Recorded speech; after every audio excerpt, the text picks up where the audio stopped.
video, I am going to show you how to cast rubber worms and frogs. So what you're going to do is you're going to follow your directions step by step, and you want to make sure that you read through these directions before you actually get things going, because once you get things going, you cannot stop. You can't take time to sit and read. You need to know what needs to come next. So starting out, it says we need to lay out all of our materials. Everything should be in this container right here, except for the plastic that we're going to need and the pots that we're going to use to actually make our stuff. So first thing we want to do, lay out the molds. So I'm going to open this up. We have all different types of molds in here. You are going to have to turn in 2 large molds and 2 small molds, okay? So I'm just simply going to pick out, this would be considered to be a small mold, and there's actually 2 things right on here. So I would need 1 other small mold as well, okay? So there's 2, so I'm going to have 4 little small worms.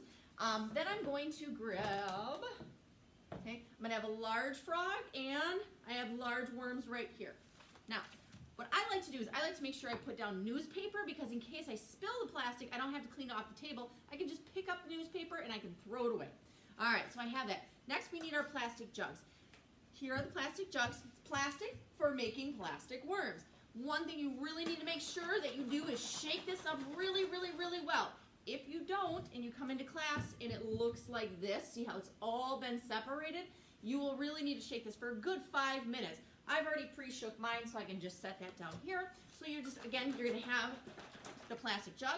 We also have our plastic hardener. You want to make sure I shake that up really good as well. The pan you are going to get from me, I will check this out to you. I'm going to give it to you nice and clean. You're going to give it back to me nice and clean. All right?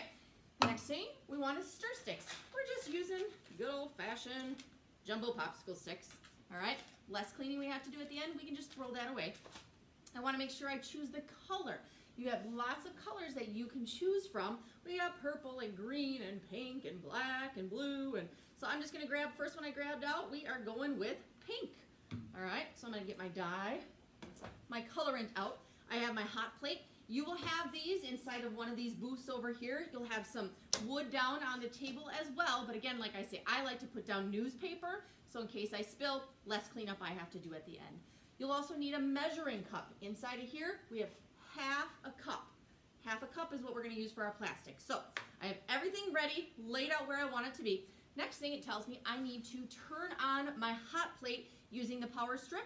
I have mine plugged in. You just make sure yours is plugged in and that the power strip is on. We are going to turn our heat, and I want to be safe, so I'm going to make sure I pull my hair back and get my safety glasses on. And I'm going to turn it to a medium, between medium and high. Now, normally we would have the exhaust fan going, so it real loud, any smoke it creates. I'm not going to turn that on for the video due to the fact that it's really loud. So I'm actually going to just simply turn on a fan. So you might hear a fan in the background or some wind blowing around. This way, in case it smokes, it's just moving around and we don't set off the fire alarm. All right, so what I need to do, I have this set on here. I'm going to take my pan. I'm going to take my plastic. I want to pour a half a cup into my pan. All right, so pour it into a half a cup. Pour that inside of there. Make sure you get it all out of there. To clean this cup out, the easiest thing to do is just to take paper towel at the end and wipe it all down. All right, so now I'm going to take this and place it on top of the pan. As I'm doing this, I want to make sure that I'm stirring. So right now, not sure how well you can see, it just looks like milk. As it heats up, this is called room temperature vulcanizing. So it's going to harden at room temperature. We don't need to cool it or anything like that. So as I heat this up, it's going to start almost look like a gel. It'll turn clear. Once that happens, we're going to have to pull it off the burner, and we will add our colorant to it. All right, our colorant to it. So I need to wait just a couple moments for this. Stirring constantly so it does not burn.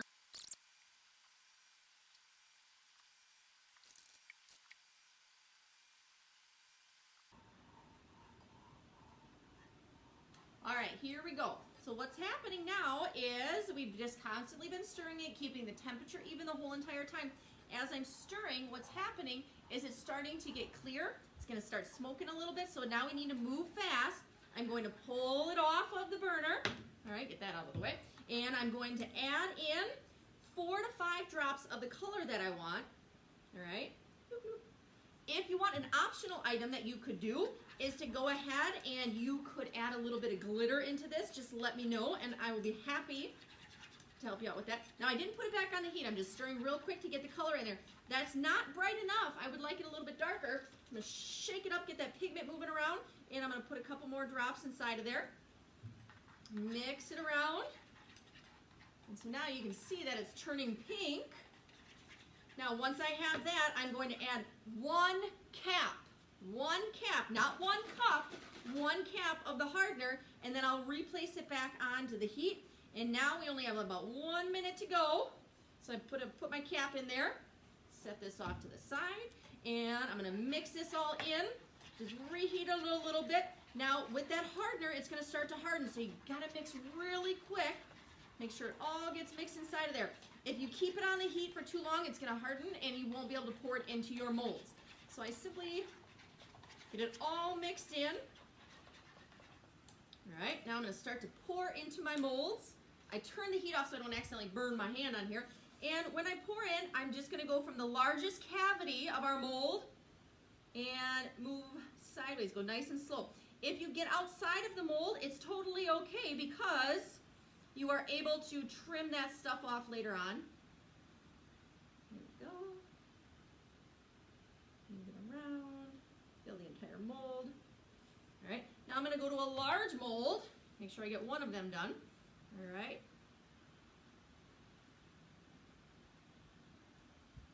We're up here now. This is a pretty large one, so I won't be able to get both of the worms for this one. It's only gonna be one of them. There we go. Pour, lift it off. Okay. Go ahead and do my small molds.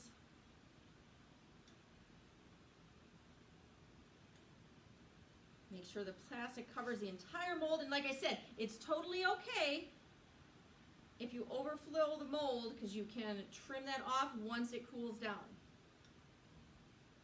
There we go, have a little bit extra. So now I'm going to go ahead and pour the rest of this into my frog mold. You can tell that things are starting to harden. I'm going to go a little quicker with this.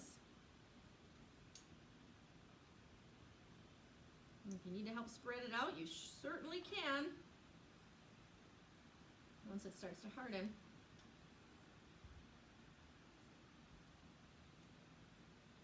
Okay, so now I want all of this to cool down before I do anything else. So it's going to be a few moments. I'll pause the video, come back, show you how to remove from the mold and how to trim up the edges. All right, now that 5 to 10 minutes have gone by, I've given my molds enough time to cool down. All right, I should be able to, this is how I test. I normally take the largest mold and I find the deepest cavity. That was what we poured our stuff into.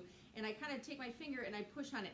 If the plastic comes up with your finger, it's not ready to be. It hasn't cooled properly yet. So basically, you want to wait for everything to cool down. As you're waiting for that, that's a great time to start cleaning up, putting back all your materials, wiping out the measuring cup, making sure everything gets put back nice and neatly. You're also going to go grab a board. Okay, when you cut out your mold, we want to do this on a board. You can do it at any of the tables or desks in the classroom. You don't need to do it back where we actually made the stuff so other people can use it. So to pull out the molds, it's very easy. I am simply going to take the thinnest part from one end and I'm rolling it forward to pull out the molds. So there I now, and these got connected a little bit, so very carefully I'm just going to pull them apart. So I have one worm, two worms, set those down. That's all you're going to do with all of your molds. From the end, you're just simply going to roll them. You don't want to yank straight up because you could tear them. So just simply peel them out. You're going to grab an X-Acto knife. You may use scissors if you want to. I have found that scissors don't always work the greatest. So I'm going to pull my knife, blade out, set it on my board, and I'm simply very carefully just going to trim right around the edges. So I get everything on there nice and neat. Have all this little scrap I'm going to throw away at the end. Make sure to keep your fingers out of the way of the blade so you don't cut your fingers. That wouldn't be fun. All right, so you're just going to trim up your edges the best that you can to make this look like it's a store-bought fishing worm. And you're going to do this to all of your pieces. Let me just get this one done and I'll show you. And then you'll have the time to finish it up. All right, so voila, there is one of my worms that I did. So I'm just going to repeat that process for everything. Now with your longer ones, you're just simply, again, going to roll from the back, pull forward. So these are my larger molds that I have. And my last one, my frog, this is the one you got to be the most careful with, is just make sure that you pull that body out. All right, there's a little frog. All right, and now I would just simply set everything down, trim out the edges. When cleaning out the pot, just to let you know, you do not want to mix this with water. It ends up getting sticky and grimy and it's really hard. So basically you wait for it to cool all the way, and then if you did it properly, I just kind of peel it off around the edges. And if you can kind of see from the inside, I can just grab a hold of one of the edges. As I'm doing this, if I go real slow with it, it's pulling out all the plastic that was inside, and then this extra plastic you can throw away or you can play with. It's kind of fun just to slap around and stuff like that. So make sure that you are reading, following your directions. Read, make sure you're prepped, everything ahead of time. If you have any questions, please feel free to ask any of the teachers. Thanks.